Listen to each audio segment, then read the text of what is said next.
welcome to the Livelyhood podcast. Modern livelihoods are incredibly exciting, challenging, and constantly evolving, although the concept of earning one's livelihood is as old as civilization. Today, we have individuals holding down disparate jobs, working as digital nomads, moving to rural areas to work with their hands after years of city dwelling, working alongside robots for better or worse. Work has become a little universe by itself, fascinating to study. And yet, it is, as always, the human stories in this universe that entice us the most. I'm Kusum, a coach, a writer, and founder of the coaching social enterprise Livelyhood. I've always had too many interests, as one teacher gently told me. But over the decades, I've distilled these into two areas: how people work and thrive, and storytelling. And that's where the Livelyhood podcast comes in. The first series of the Livelyhood podcast features hyphens, the term inspired by Emma Gannon's book, Multi-Hyphen Method, with individuals who have multiple strands to their work or multiple passions that they actively pursue. I hope you will enjoy the conversations with our amazing guests about how they work and thrive as much as I enjoyed them. Hi. Hello. Hi, how are you? Good, thanks. How are you? Very good, Anjali. Very good. I'm seeing you after ages. Yeah.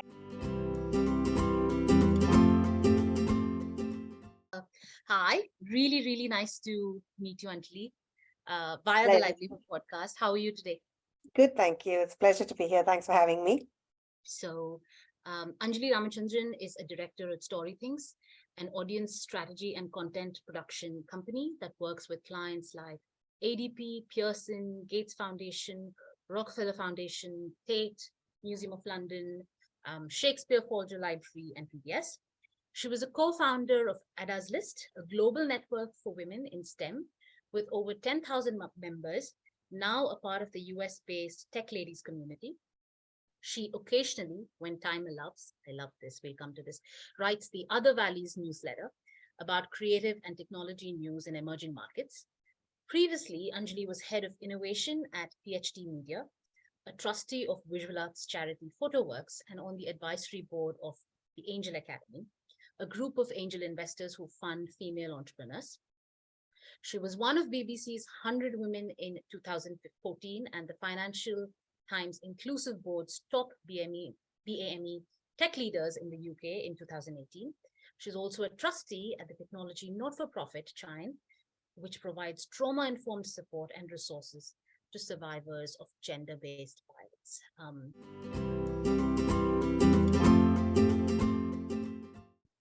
That is an incredible, incredible body of work and incredible achievements in about 10, 15 years. Does that sound right? About 20 almost, but yeah. 20 years. Okay. Thanks for sharing that. And there's so many things that I sort of want to come back to. But I guess the first, question I wanted to ask, Anjali, is the bio tells us what you're doing now, right? Which is amazing.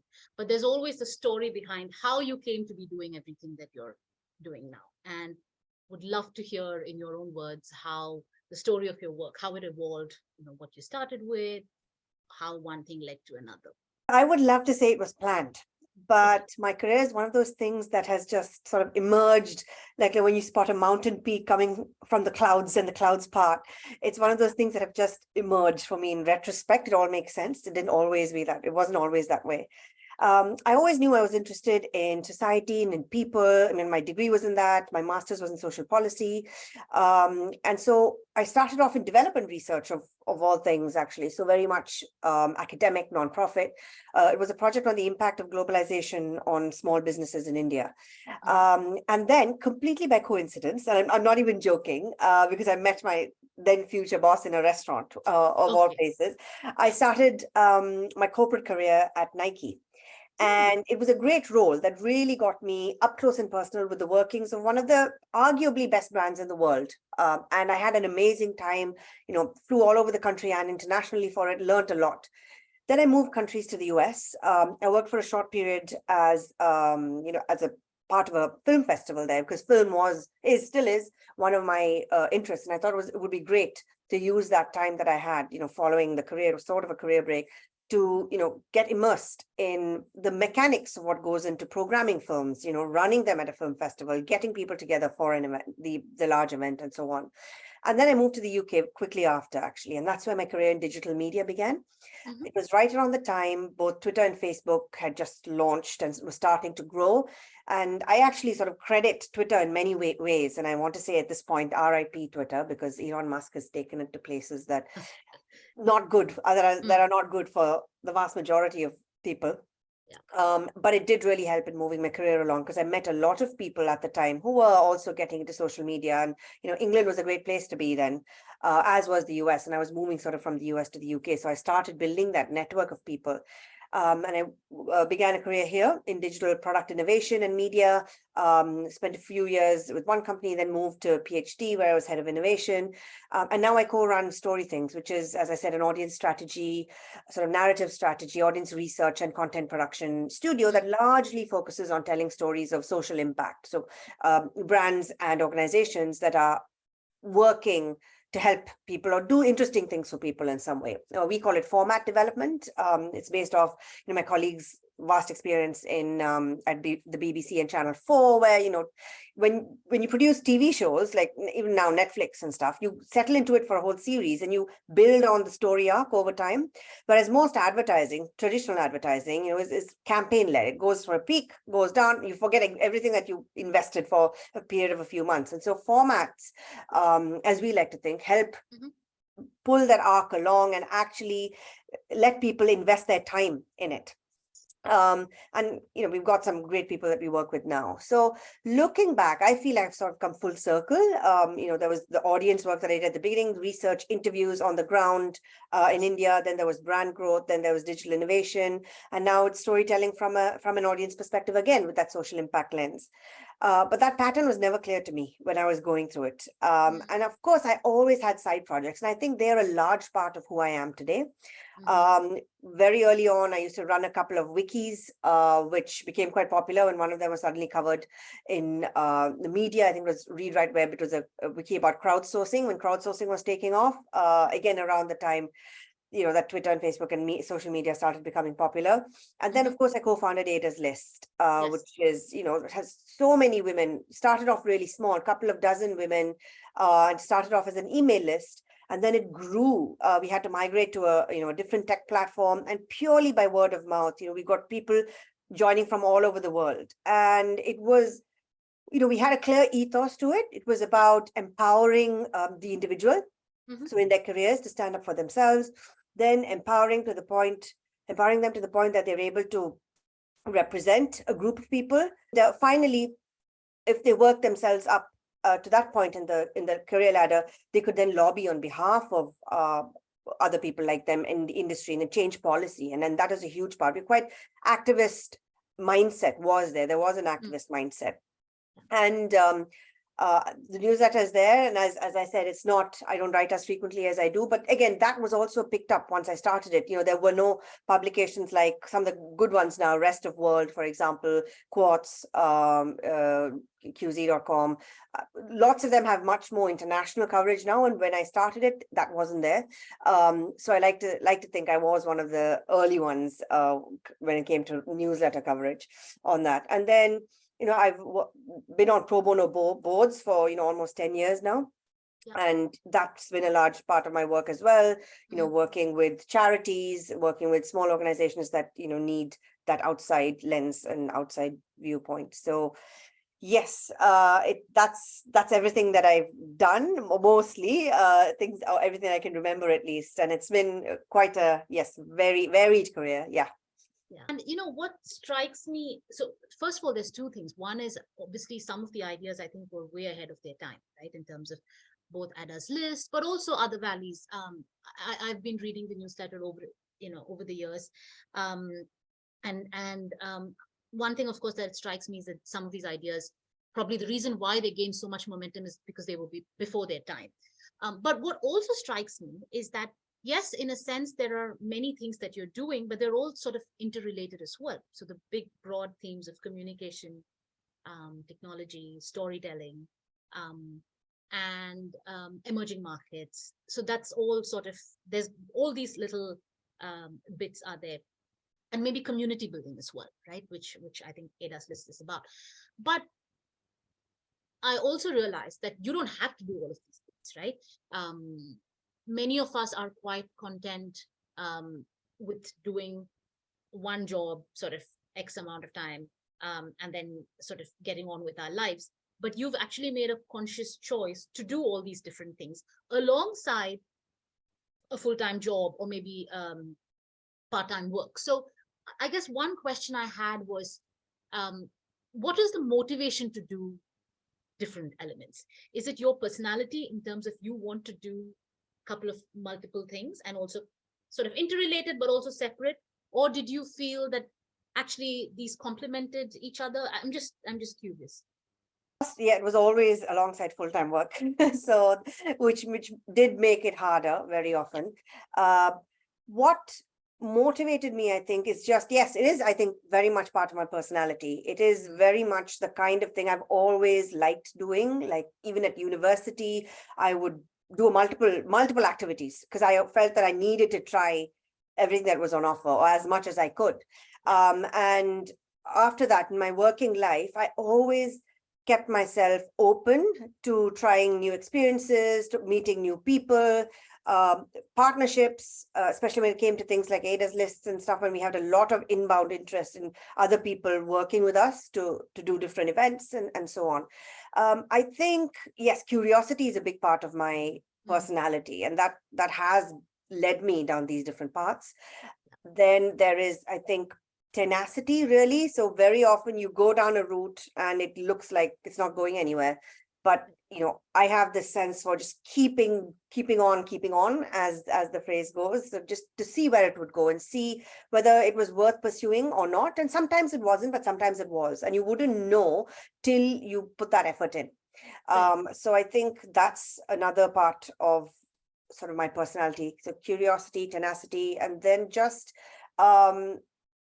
doing my best to be interesting. And I think because they say, interesting things happen to people who are interesting and have interesting things to say. And you only know that by, reading a lot, meeting people, going to different places, having different experiences. And I think that's something that I always wanted to do and always have done. And it's made me a better person. It's made me feel more satisfied with what I do and what I want to do and just my life in general. I would like to say that I'm very ambitious. I was at one point, probably in the early part of my career, but I had very different definitions of what ambition was. To your point, it was probably rising up the ranks in a more traditional, for example, corporate career. That's not what my life has turned out like at all. And I'm quite happy because I think the type of person I am, I don't, now it's obviously hindsight. Yes, benefit of hindsight, and the grass has always been on the other side and the rest of it. But I don't think that would have really suited me as much as the variety of things I do now that make me who I am. I like to think of myself as being that kind of person, and I'm sure I could have if I had gone down that route. But I'm much happier doing my career, the things I do, the way I do them. There's no force, there's no pressure. I feel that I am in control of what I'm doing, and I think that has come after a long time. That kind of insight and that kind of awareness and confidence, I have to say, has come after a long period of trying different things. I mean, in a way, you've actually shared what I was going to ask you about next, which is what are the values or the personality traits that have helped you achieve everything that you have? And I think curiosity and tenacity are incredible assets, I think. And that's what you've shared. But also what you said about, doing interesting things to keep oneself interesting, right? We're often told, go find out what interests you, but we're not often told to make ourselves interesting so that the world is interested in us as well. So that's very interesting advice, pun intended. I guess the other sort of question was, when you're doing all these different elements of your work. And I know you might not actually see it as exactly a conventional portfolio career, but in a sense, it's a mainstream career with added elements that support it. What are some of the challenges that you've encountered along the way? What have been sort of the primary struggles, which might have been unique to your journey and not somebody else's journey? I've had a fair few challenges, absolutely. That you're comfortable talking about. Yes, yeah. I would like to say none of them are very, very major. Well, maybe a couple were, but many of them are things that a lot of people probably go through. One is you early on in your career, when you're really trying to establish what you're meant to do and why, and how you can succeed, or succeed by, I suppose, society's definition of success, which is all you're given to go by at that point. I sort of lucked out, and I completely agree I did, in finding managers who believed in me and pushed me to go faster, higher, harder in the early part of your career, when you have that energy and you have that time. Finding people who believe in you and your abilities, I think, is absolutely key at any stage, but particularly when you're young, because of that flexibility that you have and the time that you have to invest in yourself. And it's an amazing confidence building exercise. Really, really important, because when you finish your studies, or in this case, in today's world, I want to say, people may not even need degrees and postgraduate degrees the way I was told to think of it back in the day, because things like AI are coming and upending the way entire industries are running. That's a different story altogether. But I think it's important, to start that confidence building process as early as possible, because when you start your career, you're thrown out there into the wide world after having the security and comfort of family, friends, university, whatever it is, for a long, long time. And so finding the right people to guide you, I think, is the best thing you can do for yourself. And again, that came to me by chance, and in retrospect, it was one of the best things that happened to me. I didn't always have such supportive bosses as I proceeded, and I reflected on how lucky I was to have that. And so if it's possible, for example, in an interview, at an interview stage itself, to try and tease that out, I think, which I never had, that benefit of knowledge I didn't have, I think that would be amazing. Second, there was this time once, this challenge where it was this sort of point in my life where I had to move jobs, and I had a situation where I could choose between job offers.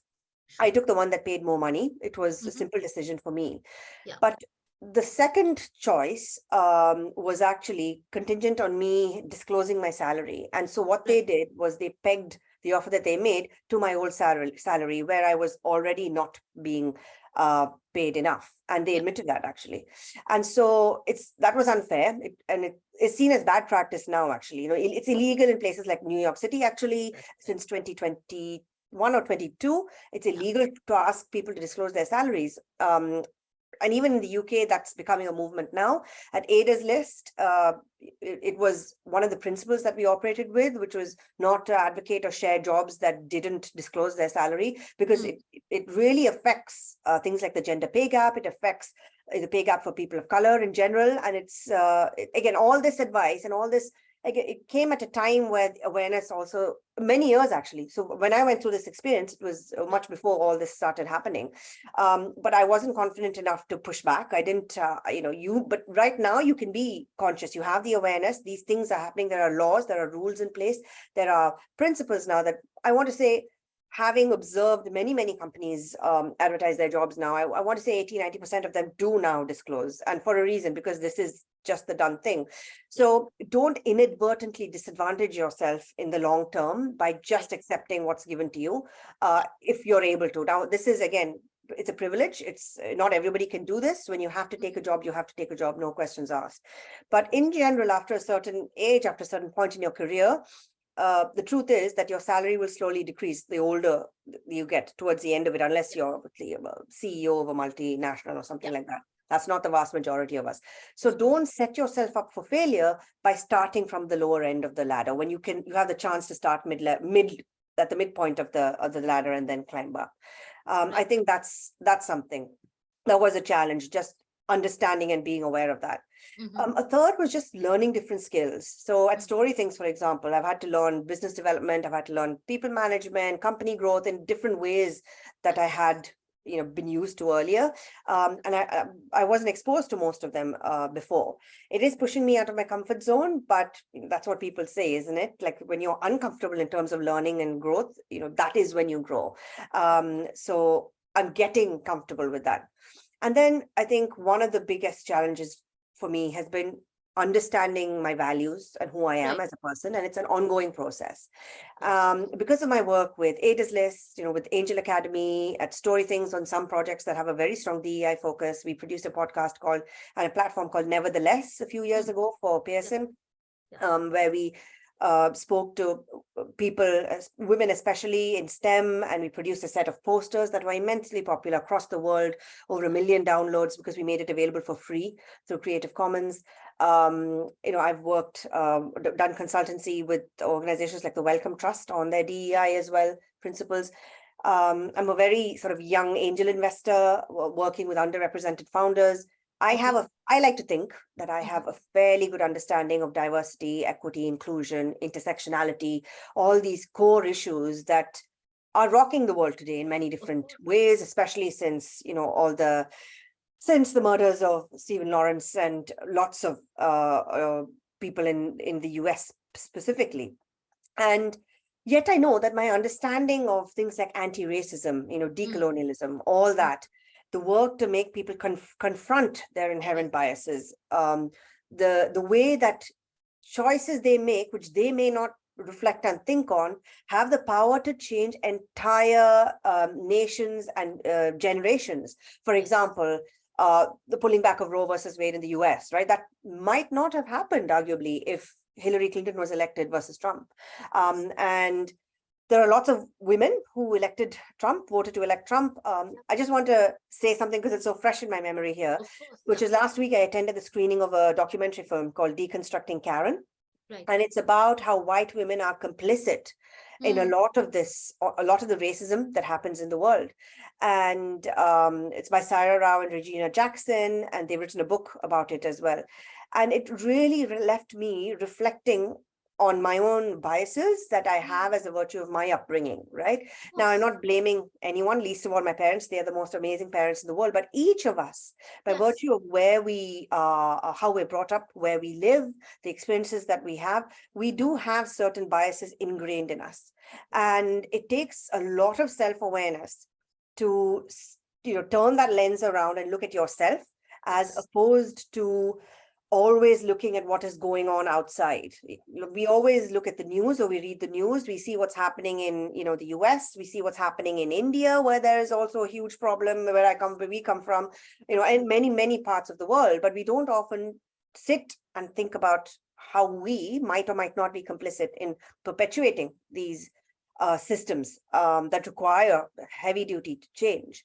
And so sort of linked to that, one of the challenges I have had is that people, especially in the Western world where we now live, or I now live, is that people may make use of you because of the networks you have or the kind of person you are. For example, a lot of white people, for example, invite people of color into the work that they do to show that they are, in quotes, diverse, right? They are being inclusive and the rest of it.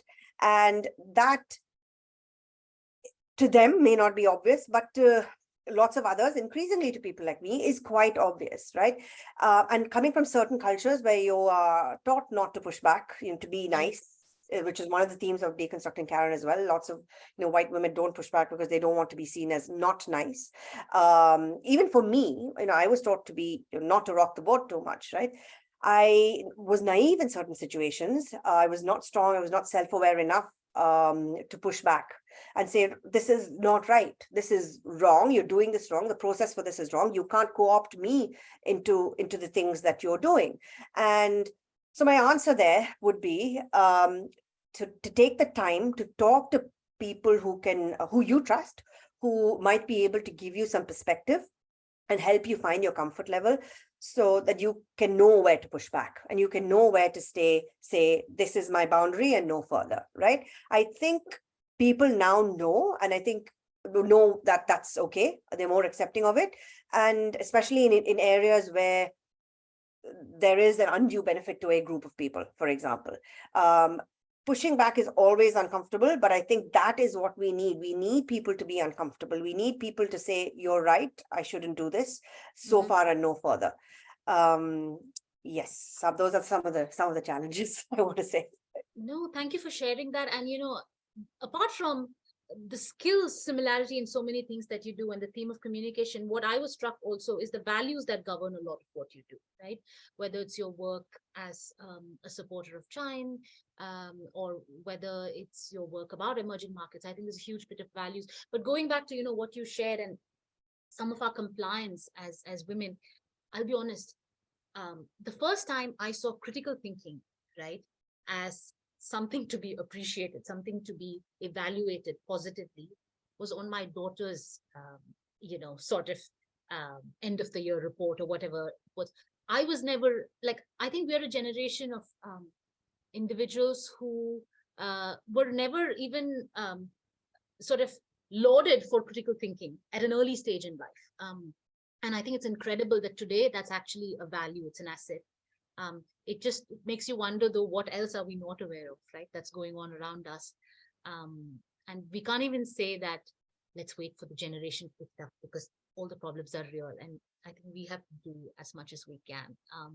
Yeah, what is Not the like our legacy that we parents. want to leave? I think that's something I've started thinking a lot about now. Like, what is the legacy that we want to leave for our next generations, but also to society in general, right? Yeah, We are all on this planet for a finite amount of time, and we yeah, can do as much as we can in that time. But and so how do you want to be remembered? What are you doing? Do you, first of all, because it's not for everyone. I think we touched on that earlier. This kind of fast-paced, always on, always doing things is not for everyone. But in small ways, it doesn't have to be large, right? In small ways, how can you make a concerted effort to make a difference? It might be at your kid's school, it might be, with your neighbor, whatever it is. But is there a process and a plan and a way of thinking that allows you to sort of lift your head from above the parapet?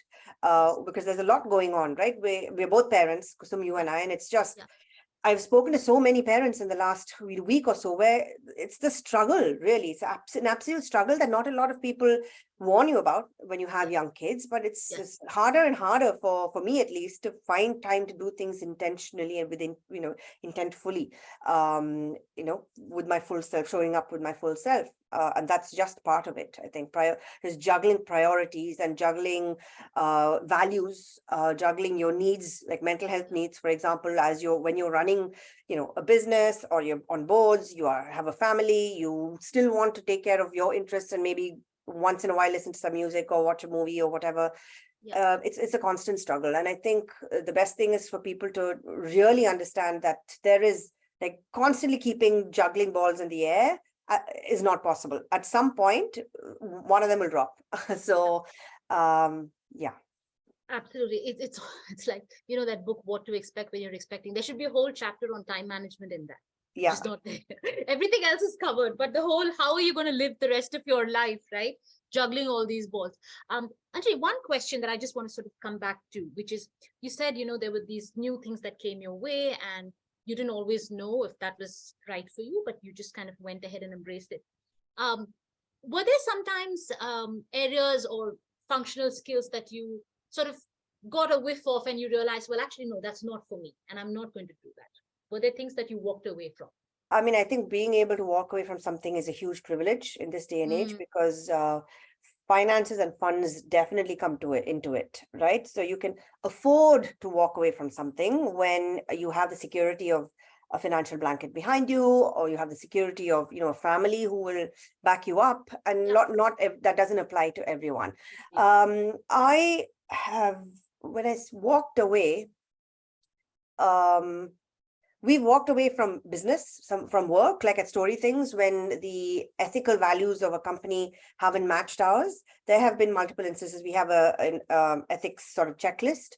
Yeah. And the feelings of our team are really important. So if anyone in the team isn't comfortable with us as a company working with a client for whatever reason, that's something we take on board as well. So we have actively turned away business because, they don't match our ethical standards. And I think that in many ways, though, that was a financial loss, Yeah. and we were at a stage where we could do it, but it wasn't ideal. I mean, if you look only at finance, you will make a lot of bad decisions. I think I personally feel that you need a path as well. And I think for us, that ethical checklists and that, principles of ethics and good governance in the process. So I want to say, so along my career, I think governance has become a bigger, a more important part of what I think is important.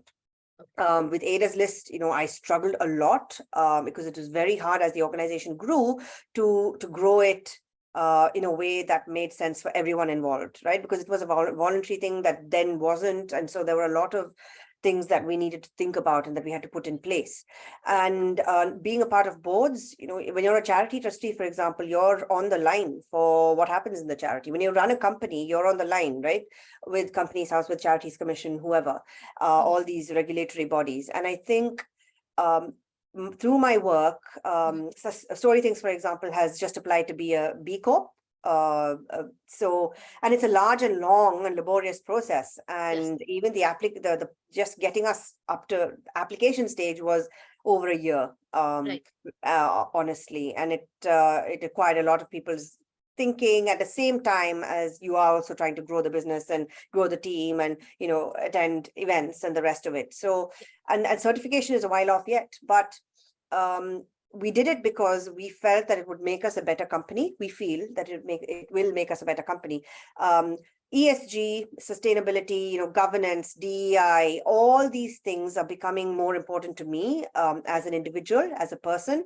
And I'm really glad that at Storythings it is as well. I'm leading the charge on the B Corp application, for example. I've learned a lot, going back to the theme of learning. I've learned a lot through the process.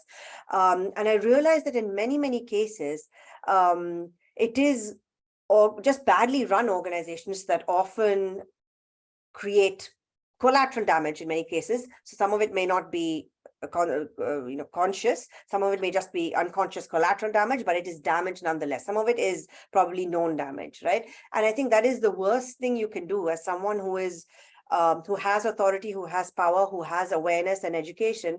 It is really, really bad to contribute to that in any way or form. So for me, just upskilling myself on all these important things is becoming more and more important as I try to make sure that at Storythings we run a company that ticks all the boxes, therefore attracts the best people, because the kind of work we do is amazing. But if it's not done in a consistent, operationally conducive way, then at some point things are going to fall down. That's why when I'm on boards, it's the same thing. I keep an eye out for things that I have seen in my experience, so that it doesn't happen again. And I think that's why organizations have boards, and it's very, very important. So I think governance is the other thing that I've learned a lot about over my career. So ethics is a big guiding factor for work you take on with your organization, but also in your personal sort of lesson. That's a minefield, isn't it? It's just constantly evolving as well. Zigzagging again a little bit, but this is really important because, a lot of the clients that I work with as a coach, the big overriding theme is productivity, right? And it's often like actually, when we start working together, we don't even realize that productivity is what we want to achieve. But by the end of a couple of sessions, we realize that actually that's the main thing. How do we stay on top of everything that we want to do in our lives? And I'm very interested in sort of the nuts and bolts of it. Like, I know now Ada's list is it's been bought by a different organization and it's kind of yeah. But I know that you have all these different things that going on, and you've shared that you're a parent as well. But even just professionally, there's so many different things. What are your top tips to manage this portfolio? Like, how does your week look? How does your just throw any piece of advice? I wish I had the answer to this. I'm always in awe of people who do. Like, I have a friend who meditates twice a day, no matter what. And I have tried, believe me, and I cannot find that discipline. I should, and I try, and I occasionally do, but not consistently. So you must be doing something right. So yeah. I'll tell you what I can in terms of things that are working for me. So on a weekly basis, I try and make sure I find time to work out. I have a personal trainer, so literally my funds go into that mostly, because I think I need to feel physically fit in order to be mentally fit. And I think that is sort of a weekly rhythm for me. The other thing on a daily basis that I do is I try and hit my 10,000 steps in some way, right? You have a step counter of any type. Your phone is good enough, but it sort of forces you to get out there and walk. Yes. And one of the big things that has come out lately is that being static is one of the biggest indicators of heart disease, of disease in general. So just being active, I think, is really, really important for me. The In terms of mental focus, I've always been a fan of the Pomodoro technique, which is 20 minutes at a time, set a timer, go off, do something else, come back. Doesn't, again, I will not claim to succeed at it every day. But on average, chunking work up for me makes a big difference. And then checklists work. So later on, I was going to talk about some of the resources that have made an impact on me. And there's a book called The Checklist Manifesto by Atul Gawande that was really, really impactful for me. And just having checklists makes complete sense for a person like me who has so many things on my mind that I'm always worried I'm going to drop something, right? So I think that's something that works from a productivity perspective. And lastly, on a general basis, at least sort of once a month, where possible, doing something just for myself. So that may be going and attending a concert, a talk, a lecture. Last week, it was the screening of this film that I mentioned. And they all have to do with things that for me are important, right? Because I feel that when I don't have that rough rhythm, maybe it's not, maybe it drops sometimes once in 2 months, sometimes, I don't know, it depends. I could feel my mental health going downhill. And that affects my productivity on a day-to-day basis. So for me, it's important to take that little bit of time that I can get now and then to do something just for myself, for my growth. So, yeah. Thanks for sharing that. I find this fascinating because, I've been having all these interesting conversations. And whenever I ask people about professional productivity, it's interesting that what comes up is their personal productivity hacks. So whether it's working out for you or meditation for your friend, but that's what kind of shines this light on all the other aspects of life, isn't it? I think that sounds amazing. And do you sort of intentionally divide your day up such that, because I remember you mentioned that you are the kind of person who likes to have multiple things going, right? And I'm a bit like that too, but then I'm never quite sure whether it's a personality trait or it's attention deficit. And, I just want to do like 5 different things at a time. But do you, for example, do you make sure that you do a couple of different things in a day? Or do you prefer to have whole days devoted to, say, X project and then keep another day for your newsletter or for your other activities? Yeah, I think I definitely split it across a day. So it's different things all in one day. For the newsletter, it's an interesting thing. Usually it requires more time. As much as I like to think, it doesn't take time. At Storythings as well, we run 3. My newsletter is, 1. And each newsletter takes a lot of time, whether it's just curating, whether it's writing, whether it's, getting assets together, takes a lot of time.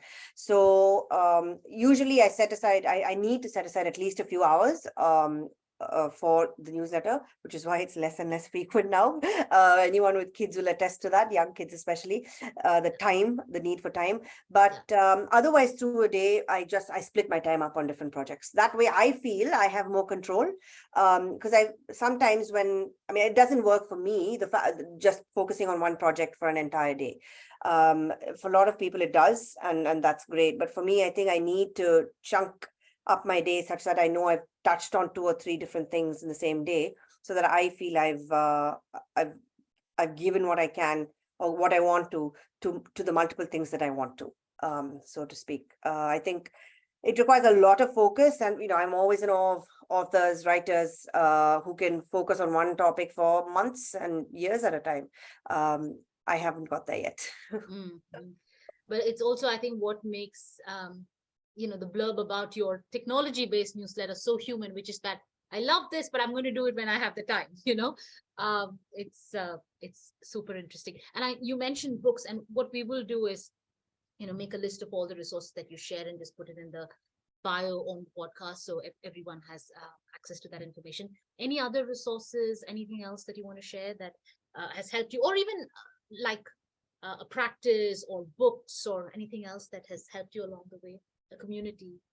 Sure. So I think, in addition to the checklist manifesto, I think one of the most creative, the books around creative thinking is Creativity Inc. by Ed Catmull, who started Pixar. And it's a great look at the philosophy of sort of inspiration and thinking and creative thinking that goes behind the work at a creative company like that at Pixar. And most of it, funnily enough, is about the organization of the company. It's about people skills. It's about interacting with different kind of people and allowing for that uh, cross-fertilization of ideas to happen.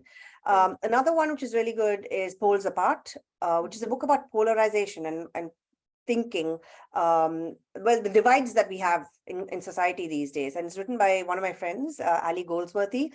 She wrote it with Laura Osborne and Alexandra Chesterfield. And it's really interesting to understand how, whether it's the Democrats and the Republicans, or here the Tories and Labour, or anywhere around the world, why people, attach themselves to a certain way of thought, often to the detriment of themselves or larger society. It's about affiliations and identity and community, and I think that's really all interesting themes.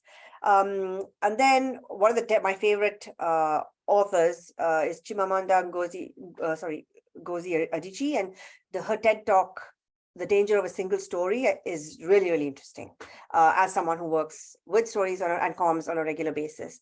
From a fiction perspective, Ta-Nehisi Coates' Between the World and Me left a big impression on me as someone who, is raising children, and how race and the rest of it comes into your life, whether you like it or not.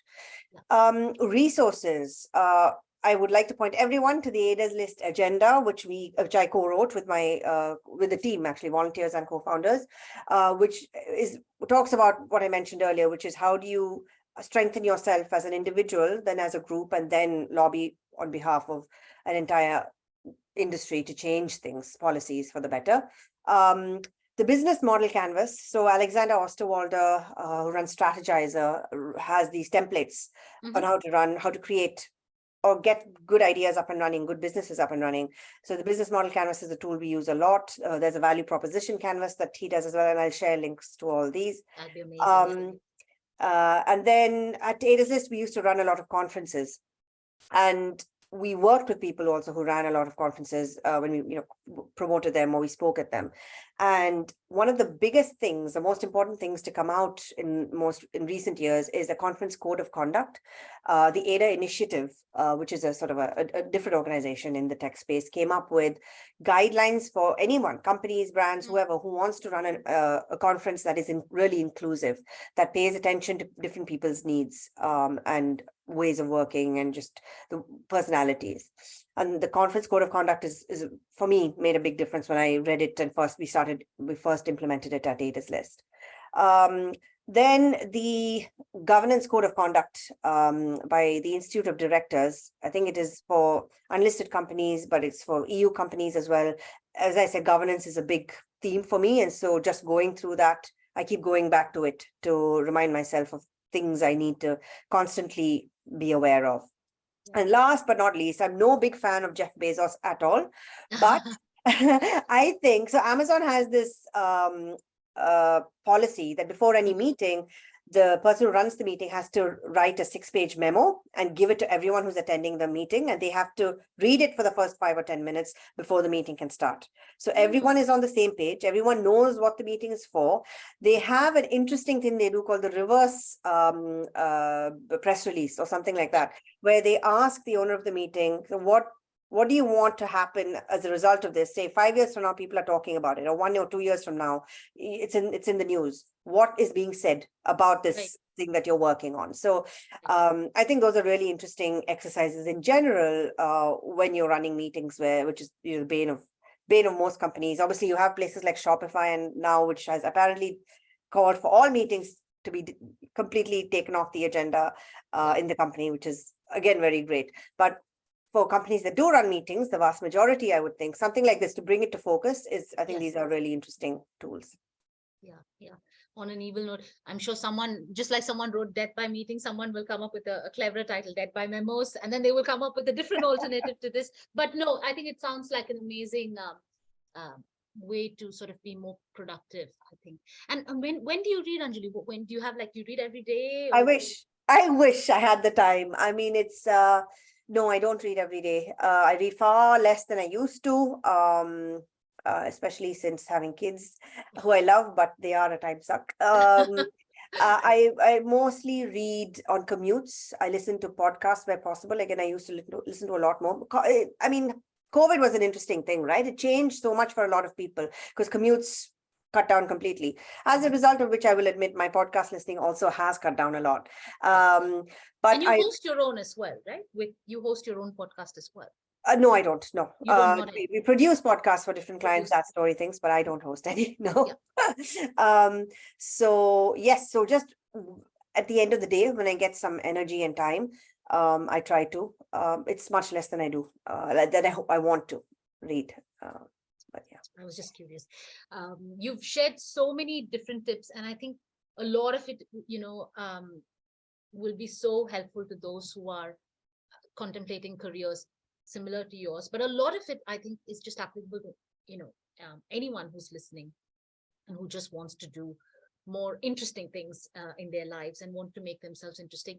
Before we sign off, I just wanted to ask you, what are your plans for yourself for the future? Do you feel that, you are exactly where you want to be, or are there like other dreams lurking around that you want to pursue that may be related or completely different to what you're doing now? so it is related, I want to say. I mean, I would like to focus on all the things, some of the things I mentioned. So governance, ESG, DEI, all these, a lot of acronyms, yes, but bigger issues, and see how I can make a mark through my work in those areas. The world is literally on fire, right? So we need all the help we can get to make sure that this one planet that we have doesn't completely combust. And running responsible businesses is part of that. Supporting people working on those businesses or working on creating those businesses or building those businesses is part of that. And, as a small-time angel investor, I hope to, grow that bit of my work over time in the future, not yet. And then telling the stories of those businesses is also part of that. And that I'm doing now already, but would like to do more of. The newsletter could, again, become a bigger part of that over time. But I think just whether it's climate, whether it's diversity, equity, inclusion, intersectionality, sustainability, governance, all these themes that are key to us as a society and as people, I think just that I see my future in those areas in the long term. Amazing. I, wish you all the very, very best for all of those interesting and I think really important ideas. I just think I'm genuinely, and not just because you've come today as a guest for the Livelyhood podcast, genuinely in awe of everything that you've achieved. Thank you. I think this is just, it's an incredible amount that has been achieved, but also I hope it just gets amplified and, your message is heard far and wide. And I'm sure listeners, viewers will find resonance. They will be inspired. Hopefully, there will be people who reach out as well, who want to connect further. And I just wanted to wish you all the very best. Thank you so much for joining us and for sharing your story with us. Pleasure. Thanks for having me, Kusum. Thank you so much. Take care. Have a fab day. Thank you. You too. Bye. Bye.